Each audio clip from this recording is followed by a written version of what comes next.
Okay, so hi everybody. Our third workshop speaker will be Dr. Hmwe. So next slide. This is just a disclaimer that this meeting is being recorded and your presence in this meeting indicates your consent to being recorded. So if you're not comfortable with that, please exit the meeting now and you can access a recording once we upload it on YouTube later.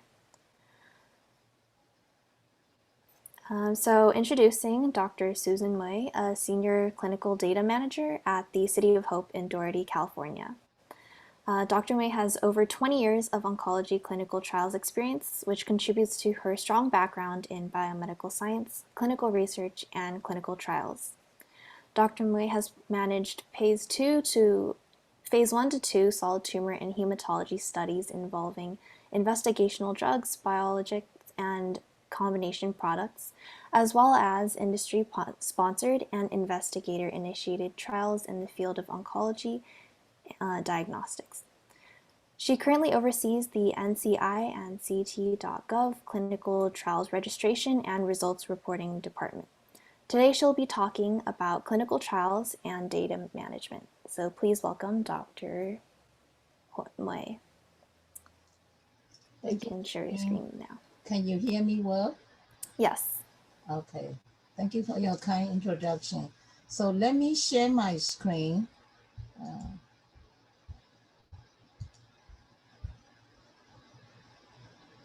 Am I sharing my screen? Yes, we can see your screen. Okay. So where should I go?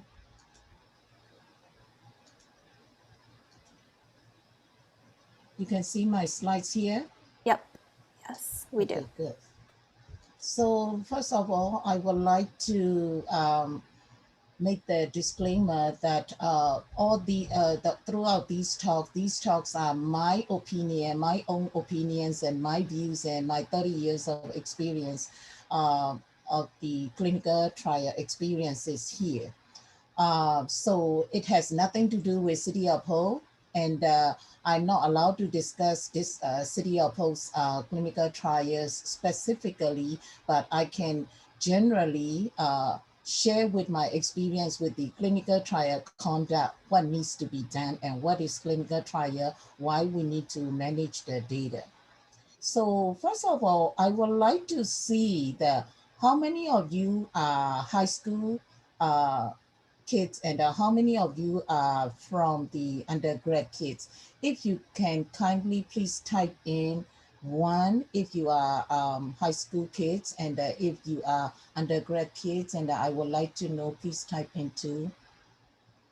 Jolene, will I be able to see the chat? Yes, you can go to the top window and then it should say chat.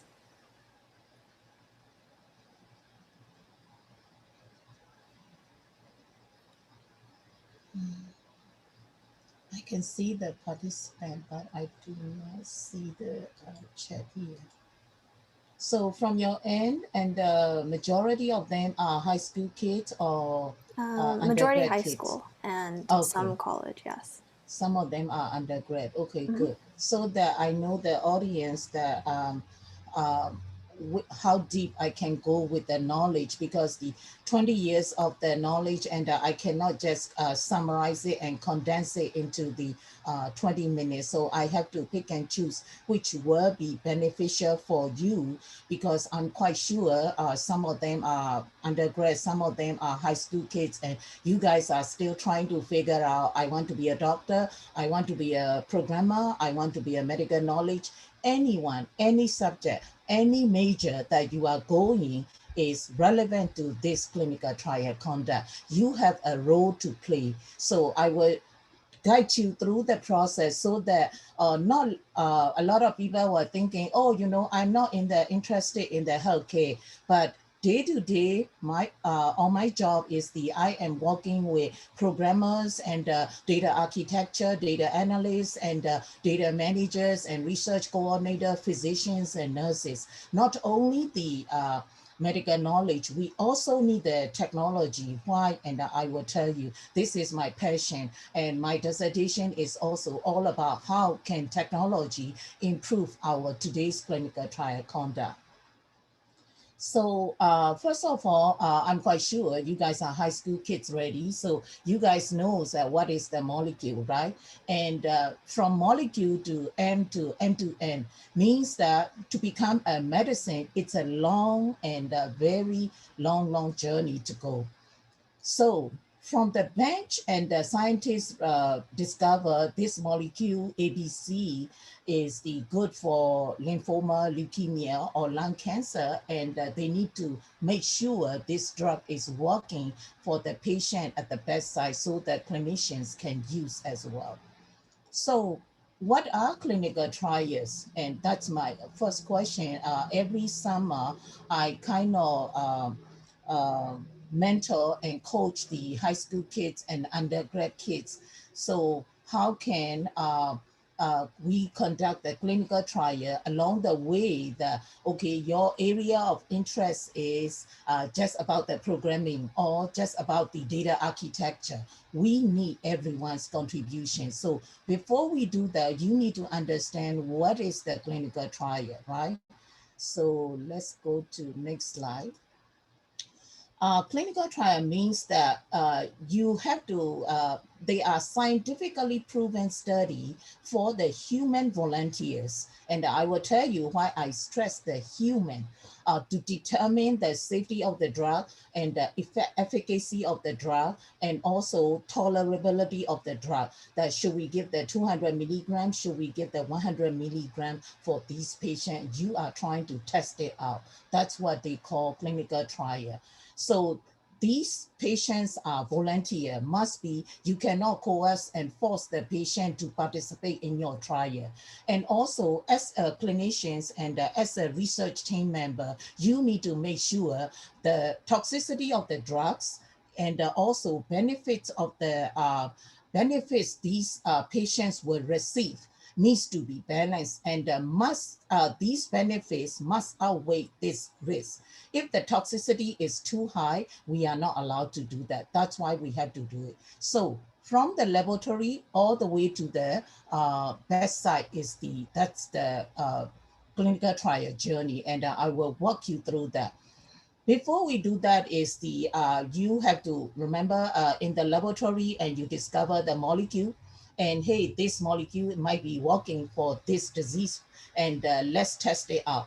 The first time they do that and you need to go phase by phase, not like you just quickly go and 300 milligram and 500 milligram, you start it and try to test it out. You cannot do that. You have to gradually, okay, let's give the 200 milligram and if patients die or if patients have the toxicity and they cannot tolerate this side effects, that now you have to withdraw, you have to backward and okay, rewind and okay, stop, let's stop. And now we see the two patients die and with 200 milligram, so we have to back off. And when was the last time we give the drug dosage? Okay, 100 milligram. At that time, every patient is getting the benefit. So let's go back to 100 milligram. So that's how we have to adjust and trying to test it out that which dose will be the best dose for the patient.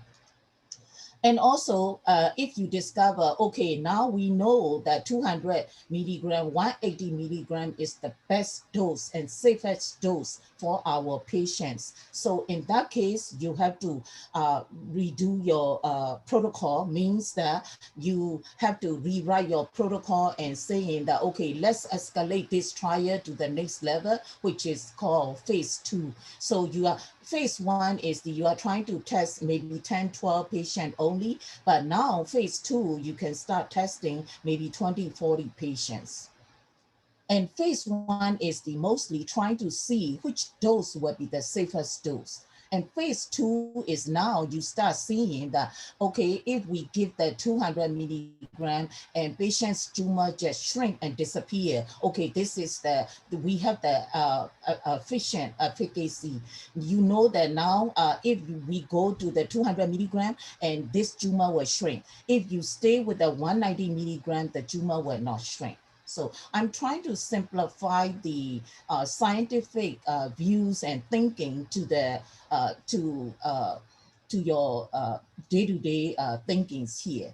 So now, if you think that, okay, now we discover that 200 milligram is safe, and now you go to the escalate to test out to the 20, 40 patient, and now you discover, oh, we discover that if we give this drug, there will be cardiac toxicity or renal toxicity, and you discover those. So you gather all these information, and let's go out there and compare these drugs to the standard of care. Means that in today's healthcare industry, if you have the breast cancer and there's a breast cancer standard of treatment ABC. However, now you are in the clinical trial, means that you have the, let's say, for example, XYZ new medication, and you want to find out whether this XYZ is better than standard of care ABC. You want to compare these two drugs. That's why we try to test it out in the phase 3. So if I have to go a little deeper, there are some steps that we have to follow to develop the medicine from the molecule. So the step 1 will be discovery and development stage. And the step 2 will be preclinical. Step 3 will be clinical side. And step 4 will be when you discover, okay, this drug is safe, and you cannot just go out there and go to the kitchen and cook this medicine and go and give it to the patient. No, you also need to get the approval from the FDA. And after that, FDA will approve your drug, and after that, you marketing your drug. But still, even you already market your drug, and you still need to monitor post-marketing monitoring. Why? And you guys were never been born yet. In 2001, 2002, there was a medication that they said everything is safe. They passed the step 1, 2, 3, 4. FDA approved it, and they send it, they market and they sell the drug. But at the same time, gradually they discover some patients die with a stroke, some patients would die with a cardiac. So they have to monitor this. Post-marketing monitoring is also essential for drug development process as well. So from the tens of molecules, like 50, 60,000 compound, all the way you have to, scientists are testing and testing in the laboratory, and they discover that, okay, this is very promising lead compound, A or B, or maybe they select the candidate, that 1 or 2 candidate from the 50 or 60,000 compound, all the way to the 1 or 2 lead compound here. And after that they have to test it out. That's what they call preclinical research to the non-human subject. Means that in the laboratory, we have the the laboratory animals, and they have to discover, okay, if we give the 20 milligram, this rat will die, or the tumor will shrink, or the tumor will explode, and this drug is not working or working. They have to discover. They also need to understand the PK. Once this drug goes into your body, how this drug will affect on your body organs, at the same time, how your body is going to digest and distribute the drugs all the way to your organs, and later excreted from the body as well. So step 2, preclinical stage, is always all about non-human subjects in the laboratory. And once you get the proof of concept that, hey, if we give the 20 milligram, is safe. So now you are going to start testing out in the clinical development environment.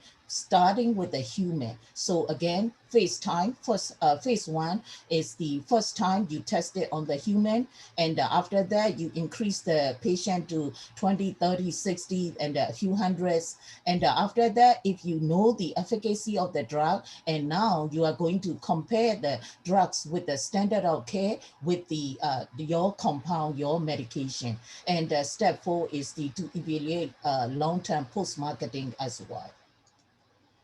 So, and after that, and now you have all the data ready, and you need to submit your data to the FDA, and the FDA will review and make the decision whether they approve the drug or they don't approve the drug.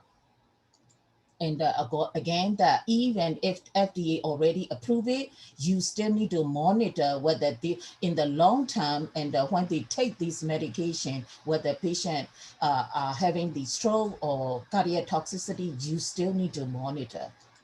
And this is the summary, good summary slide from the early stage and all the way to preclinical in the bench laboratory and in the human. For me, is during the last 20 years, I've been in this area testing to the patients and also the FDA approval. My work is all about in the clinical development and the FDA review. And so from the preclinical all the way to the drug get approved is generally that it will take about 5 to 10 years to 20 years to get the drug. So to get the approval and market it to the patient. And now, why it takes so long, and a lot of students ask me, Suzanne, you know what, why it takes so long, 10 years, 20 years to get the medication to get approved from the molecule? So keep in mind that in the preclinical stage a lot of informations are unknown. So the most important thing is this PK and PD, which means the pharmacokinetic and the pharmacodynamic. The PK is all about how the body will affect the drug. That if you give this drug and now into the system, and how we distribute and how we excrete. And PD is all about you get the medication and you are going to wait and see that your tumor keep growing or shrinking, or if they shrink, and how many percent are they completely shrink, or are they just disappear and totally completely CR. So that's what they are talking about. So the journey is not an easy journey. From the molecule all the way to medicine, from the bench to bedside, it's a very, very long journey. And here is another good slide that I always use to my students, the 20, 50, and compounds all the way to select the lead one compound to get approved to the market is a long journey. This is a very good teaching slide as well. And this is another summary slide that I always use as well, that from the preclinical in the animal testing all the way to the human testing, and the FDA approve your drug, and you market your medicine. So far, do you have any questions about general knowledge of the clinical trial? I cannot see the chat. Jolene, I'm not sure you can see any questions in the chat. Yes, we have one question, Okay. more specific. How do you test a vaccine through phase 1 because it only prevents a disease and there are no Very people good question. Must be undergrad or high school kids. I couldn't see it from my end, but very good question. I've already prepared all the way at the end of the slides here. I have a case study I was going to share with you. I will save it at the end. Okay, yeah. Okay. We can save it for the end. Okay. So along the way, this journey, so many data has been generated. And at the beginning of my journey was like when I graduate from the medical degree, and I practiced in my country. And after that, I came here, I got my master and doctor degree in the health science. And during the last 20 years and the day to day is I am like dealing with all the data. So data management. So before you said data management, and let's go with the data. What is data? Data are the raw materials of information, right? So you go to your clinic and your doctor will take your temperature, blood pressure, and your pulse rate and your respiratory rate, and they send you to the laboratory and they did the laboratory testing. There will be WBC, red blood cell, and urea, all kinds of data. So many data. Every day is millions and billion points of data are coming out. But how can you organize and process these data, because you cannot interpret and get the data, and I will tell you in a minute. You are so confused and okay, now what is it, what's that mean? And they not from not only the patient, even the clinicians, they have a lot of questions and they are confused. So at the beginning of my journey, I was like, okay, no big deal. Okay, let's collect the data for patient 1 to patient number 10, right? And gradually, I understand that from patient 1 to patient 10, forget about 10 patients data. Even the one patient, we have to go to the clinic and get all the information. At that time was no electronic medical record system. We have to go to the clinic and get all the data in the forms, and we have to come back, enter into the computer system and trying to digest.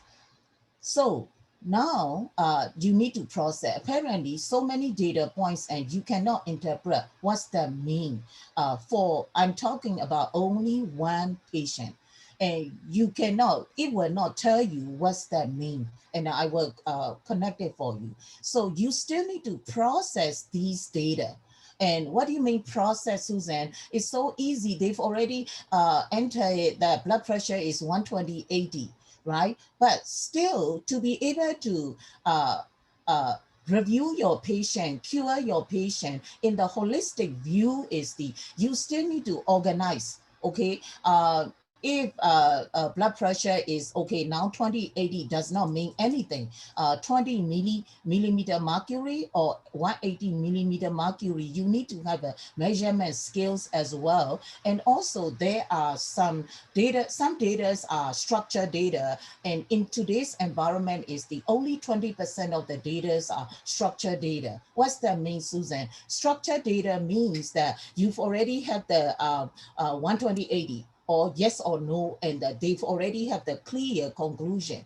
Some of the data are unstructured data, means that when you read the medical record, you will see 20 years old stage 4 breast cancer patient coming in with the severe diarrhea and severe vomiting, and in the urgent care. So those sentences are unstructured data, and you still need to figure out how to process these data to get the meaningful insight to use this information. So, okay, um, here. So if you don't process this information and now you process it and you get the information, now so what, Suzanne, what do I do? So means that you have to translate this information to knowledge. So every student who joined my summer program, usually what I did is go back, read your information on the Google, and come back, what's the data means, and what's the information mean to you, and what's the knowledge mean to you. And the next day, and I will discuss with them why this information is important. So knowledge, and what's that mean? And I've already have the knowledge, and the patient is 20 by 120 by 80 millimeter mercury blood pressure. So what do you mean? So why do you need this knowledge? And yes, we need this knowledge so that we can make the decisions for our patients here, right? You need to take action using this knowledge, right? You've already have the let's say, for example, you measure the patient is 200 by, let's say, 120 millimeter mercury. So you get the information, And after that is you have to know that, okay, as a physician, as a nurse, as a coordinator, you know that if the patient's blood pressure is more than 120, means that systolic blood pressure, and more than 80 at the diastolic blood pressure, and now that something needs to get it done, right?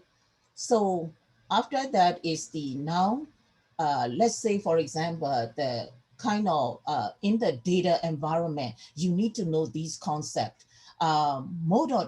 This is the case study that I always use it to my patient ready.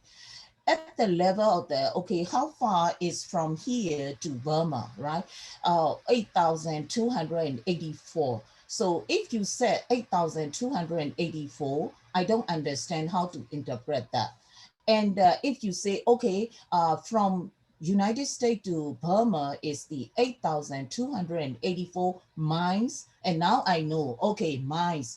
Okay, miles is the quite a far distance, right? This is not 2 miles. This is not with a bicycle and you can get there. Or this is not you driving and you cannot cross the Pacific Atlantic Ocean and you cannot get to the Burma. So now I have to make the decision that I need to buy the air ticket to get to Burma, right?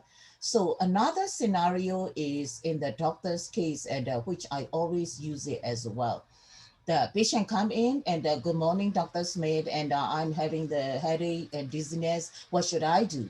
So the doctor will say, oh, I'm sorry that you are not feeling very well, and let me take your blood pressure, right? So he take the blood pressure and he say, oh, I see your blood pressure is 200, 100. Oh, what do you mean 200, 100? Am I going to die? And because it does not mean anything to this patient, 200, 100. What do you mean by that? But when you apply this to the knowledge, okay, 200, 100 millimeter mercury, and apply to the knowledge, normal blood pressure should be 180 millimeter mercury. So means that your blood pressure is a little high. So in that case, you know that you have to prescribe the medicine for your patient. You know that, oh, this is too high for this patient, Jane Doe, and then let's send this grandma to emergency room. That's how you have to make the decisions. So you know about the data already. So now you need to manage that, right? Because so many data are produced from the machines and from the humans and the nurses or PSA, PCA people. They are collecting the data, patient check-in. From the check-in, we've already started collecting the data. Okay, let's check your temperature, body temperature, because of COVID season, right? And you have to enter into the system. And after that, they send them to the vital room, which means that they get the blood pressure, they get the respiratory rate, and after that is they are entering into the system, and they send the patient to the laboratory, and they get the blood test done. All the data are, producing for and even one single patient for the one single visit, a lot. And data consumers cannot interpret and consume this data, means that they need to understand and they need to be able to interpret what's that mean, right?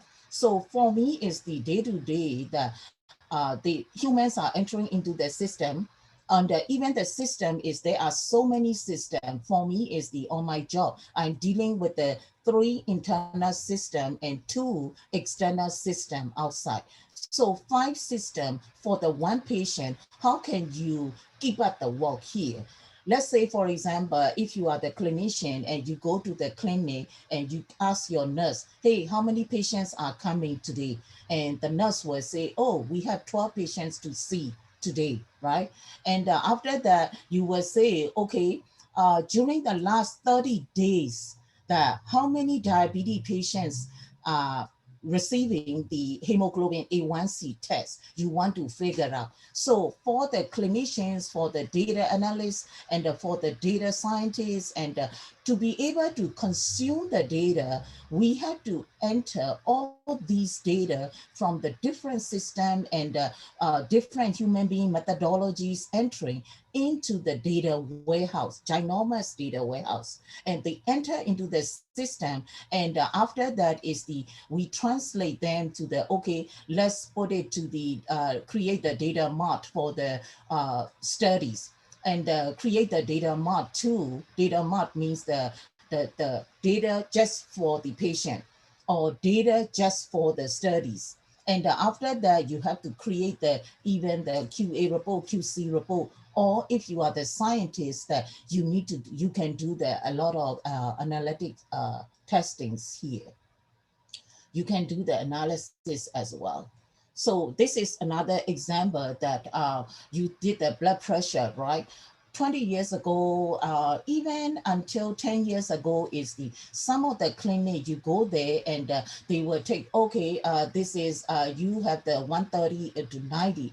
And after that, they need to put it into the case report form and they collect your data. And after that, they enter into the system. Today is different. Today is you go to the any clinic or any hospital and they take your blood pressure, and with the, I'm quite sure undergrad students, they know that API and the interoperability means that machine to machine, and that they talk and that they enter into the system real quick. You don't need to wait until your secretary enter into the system and only then, oh, I should have checked this. And this morning when patient come in and this patient's blood pressure is so high, right?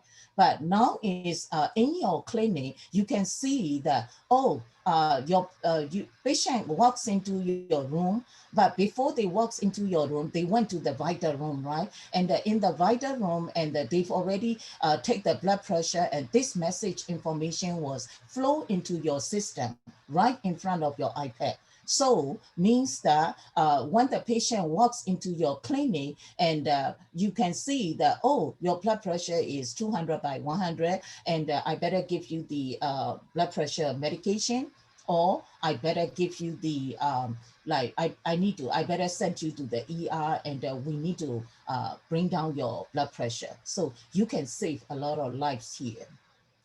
So, and then now is your generation Z is so smart and so intelligent, not our generation.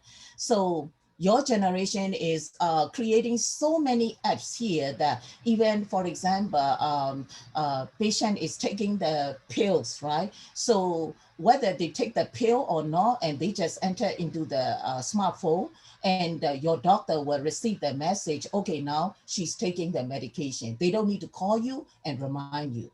They even have the diaries that, okay, I am having the diarrhea and 7 times ready from morning 7 to noon. I have the 7 frequency of the diarrhea. So this message is already automatically pop up to your physician's chart, and they can see and they can interpret as well. So, and if your blood pressure or blood sugar level is too low or too high, and a lot of applications are already in the market ready. Even I'm seeing the x-rays that in the olden days that you have to wait in the radiology department, and the technician will go and process your film, and they will come out and say that, oh, we did not get the good views, so I cannot see the pleural effusion, so can you please come back again, and they take the picture again. Today's x-ray radiology departments are totally different already, game changer. They've already take the picture, and the technician will tell you, okay, I got a good picture, you can go home.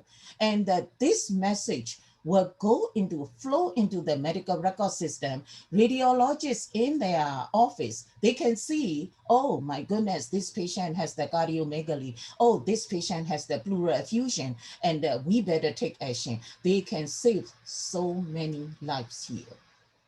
So this is another picture. 20 years ago in my office, when I started in my city of Hope office, was when I reviewed the chart for the patient. This is for one patient. This is how many volumes of the charts that I need to review to determine whether patient is having the toxicity or not on my trial. And look at all the volumes of the paperwork here.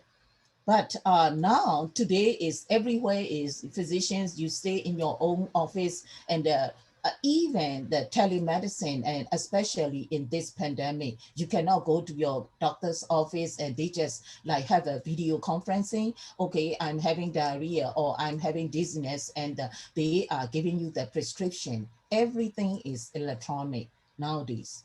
So we have to reimagine our healthcare industry for tomorrow.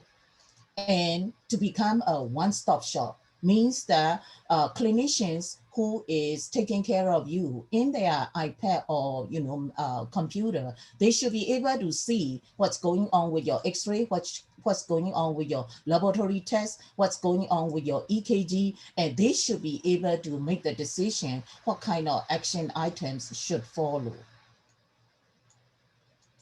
And also even the prescribing, the pharmacy, right? Every system needs to be connected. The physicians sitting in their clinic and they have to prescribe the medication to the patient. And okay, now patient is coming every 3 weeks, and the chemo is every 28-day cycle, and they need to come in next Thursday or next Wednesday. And scheduling, patient chart, and physician notes, and the patient portal means that patients are entering how they are feeling from their home. And even the pharmacy prescription and the laboratory test result, everything is, even the billing department, everything is connected together. So this is the slide that I just, kind of use it because this is during the last 20 years that when we implemented the electronic medical record system, and I was leading 2 projects. One project is I created the alert message for the physician that if your patient is on the clinical trial, that I put the note, not a note, kind of the flag saying that therapeutic trial means the patient is on the clinical trial. So alert. And now I go out there and train all the physicians throughout the campus. Hey, look out, your patient, when they log in to the medical record number to the system, and this is the first page they will see, but this is just the fake patient.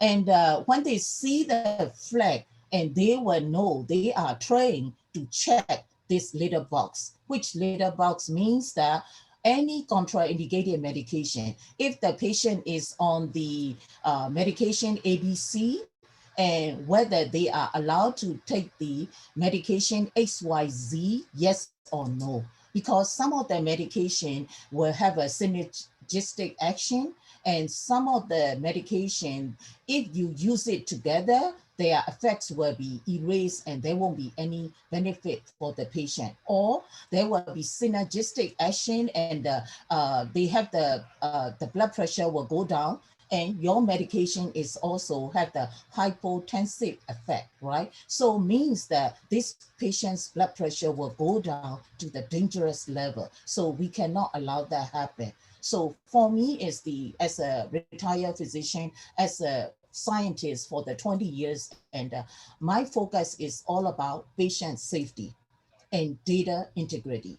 How can we make sure we have the highest quality of the data so that physicians can make the accurate decision and action items for our patient to save patients' life?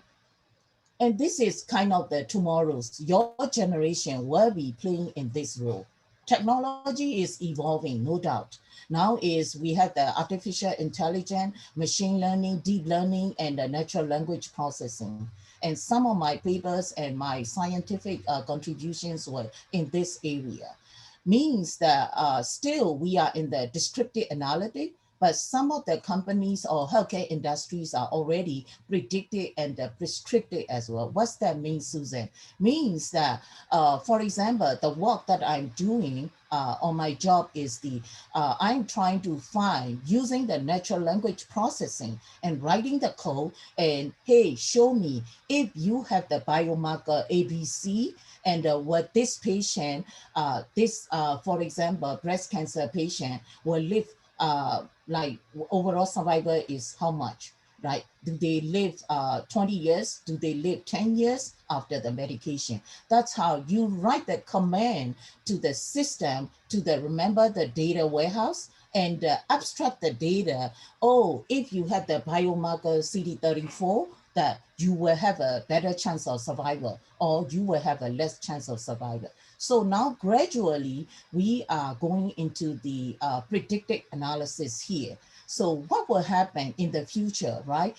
If you have the biomarker 123, and means that if you have a stage 4 breast cancer or stage 4 colon cancer, if biomarker 123 is positive, and then you will have a better chance of survival. So in the clinic, the physician will tell you, hey, your biomarker 123 is positive or negative. And negative, and what's that means? And negative means that you will have a better chance of survival, or your survival, overall survival, progression-free survival, those will be going down or going up, and you can predict your patient's future. And now we have to escalate it to the next level. Some of the data scientists are very smart. I hope to see this prescriptive analytic before I retire in a few years here. So prescriptive is now you see this patient, and okay, now what should we do? How should we treat this patient? For example, that you've already know that, okay, biomarker 123 is positive for this patient, right? So in your database, you've already know that, okay, biomarker 123, and if you give the medication ABC, you will have a better chance of tumor shrinking or tumor disappearing, right? So you will have a better idea. So you have the existing data bank, and you just go and fish the best treatment. What they call will be precision medicine or personalized medicine. And in your generation is you don't need to go and to the library and oh, what kind of drug should I give it to this patient? This patient has the biomarker ABC. You even don't need to go to the library or go to the office and trying to figure out. You can determine what kind of medicine should we prescribe. So now this is the question that previous student asked here. This is the example case of the COVID-19 development. Public health emergency happened last year, right? And COVID virus come, and a lot of people died, right? In United States alone, that now we have over 600,000 patients already expired already. So now is the 59.7% this morning when I checked was already being vaccinated for the first dose already. So March 11, and the WHO declared that this is the pandemic, and now some of the, that's the students' question. How can you quickly finish the phase 1 trial, right? We are not starting from the scratch here. We've already had the head start for the COVID-19. Remember in 2002, right before you guys were born, similarly, there's a SARS event came up. And 2012, there was a MERS event came up, right? Similar virus. And right now, because of the public emergency, we are using the same knowledge that we've already discovered, and we've already shortened the timeline for the drug discovery. So you just use the technology and that you discover from the previous similar viruses, and you just try to shrink, because quickly finding the vaccine to save life is more important for you guys. So you use the previous knowledge instead of waiting for more than 10 years and spending billions and billions of dollars. Now, on the January, I believe the 21st, the first case was confirmed in US, but December, which is 11 months later, that we provided the first vaccine to our US patient here. You have to save life for those emergency situations. So I have a lot of colleagues and some of them, oh my goodness, COVID vaccine was made in the record time, 11 months. And is this safe? And I was questioned every day. So keep in mind, clinical trial environment is not, okay, this is public emergency. Okay, we can't wait and just give it to them. No, we are not doing that way. What we are doing is we reprioritize our workloads and our trials, and researchers and scientists are not, they are not allowed to make the risky decisions here. They have to keep in mind whatever they do, even in the case of the emergency public health, patient safety is number one, and the data integrity is also number one. So in the public emergency, and that's what we want to say, the first case was confirmed in US in January 21st, and this was the screenshot from US News here. The first RN was she received the first dose of the medication. I hope that will eliminate your fear that, okay, is it risky to receive this vaccine? And hopefully it helps. Any questions, Jolene? Can you see? Yes, I can Okay, facilitate some of the questions. So, sure. someone else asked, what tips would you give to a student interested in getting involved in research or clinical trials or something Yes, I related to will this? highly recommend try to find the mentor or try to find the coach. And a lot of scientists, I don't know, for me is the coaching, mentoring is in my DNA.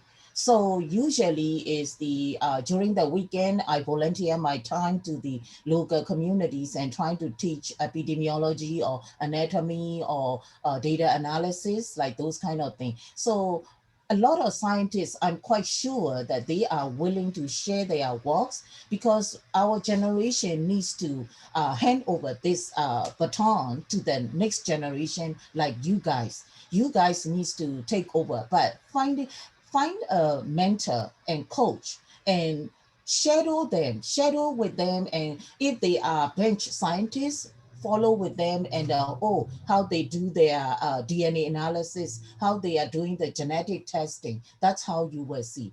If they are data people like me, and for me, I share how to analyze the data, how to write the programming codes so that you can get that. Because in the olden days, remember the picture that I show you, you have the tons of the charts in front of you and to review the one single patient. Nowadays is the I have to go to the data warehouse. Like yesterday, I was working with one of the programmer, and he's saying, Susan, I have no clue about clinical site. But I said, yeah, I know. I have no clue about your computer science knowledge as well. That's why we have to work as a team. So I worked with him and I said, give me the patient, list of the patient with this biomarker and age between 12 to or age between 25 to 45 and stage 4 and colon cancer, and their laboratory testing is the I need to know their CH125 is positive or negative. So the specifications from the clinical side is the I provide the specification for the research that I'm doing, and he will provide the script, and we work together, get the list, and we validate and try to come up with the conclusion. So share with your mentors and physician, and also the programmers if you are interested in programming language, and it's the best way to learn. Hands-on is the best experience. Mm-hmm. Okay, I think we have time for one more question. Sure. So, how do clinical trial procedures differ for molecule based drugs and for software for clinical use? Can you repeat your question again? How do clinical trial procedures differ for molecule-based drugs and clinical use software?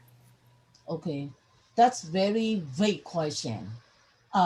Because the clinical trials, remember, use in the human being, right? Molecular testing is happening in the laboratory, right? So you need to be more specific uh, to come with the case study. And I'm quite sure that you have my email, right? You can share my email with the student who is asking this question, and so that we will have a more specific, narrow down the scope of the question. And if I do not have the answers for them, and I will be happy to connect with the bench scientist for this student. Okay, that sounds good. I think that's all the time Hope that we this have. helps, and hopefully that you can figure out this information will be able to help you. Oh, now I know I want to be data scientist. Now I know I want to be the physician. Now I know I want to be the programmer working on the data warehouse and processing the data, and so that physicians can make the decisions for our patients. Mhm. Yes, thank you so much for your You're presentation. welcome. Good to Um, see you all. yes, thank you, and Thank we'll be you. ending Bye. the meeting now.